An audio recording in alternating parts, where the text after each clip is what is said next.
Assalomu alaykum. Bizni kuzatib boruvchi obunachilarimiz, navbatdagi yana bir mebelimiz uslubiga jarayon tugadi. Ushbu mebelni Isboskan tumani Qaytiq Oq Oltin degan mahallaga so'mka qildik. Xo'sh.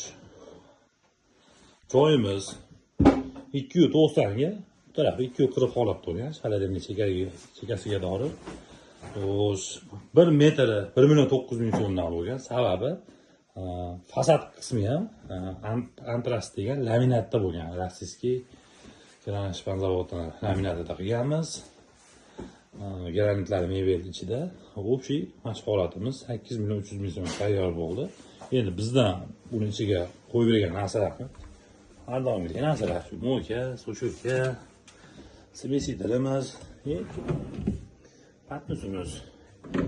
Hamma mebelga buni narsalar qo'yib beramiz. Ochiladigan turbasi, buni tashchalarida. Hozir joyimiz shu holatda bo'lgan. Bu yoqqa endi gaz, uchagimiz, uchayda ham eshikni ochib vodani so'ladi orqasini. Xo'sh. Bu yoqqa duxovka, bu yoqqa mikrofonga joyi qo'yilgan.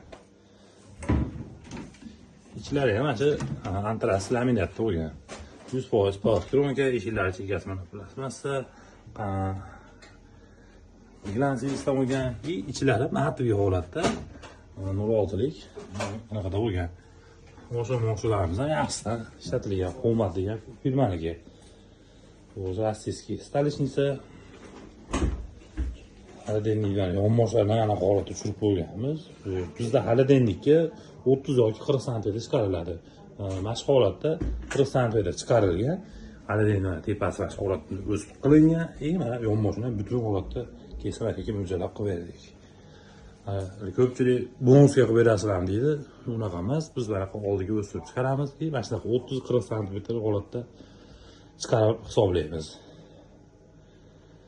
Kimga shunday xizmatlar kerak bo'lsa, ekranlarda ko'ringan raqamlarga aloqaga chiqarasizlar, chiroyli qilib yasab, ustunlikka qilib beramiz.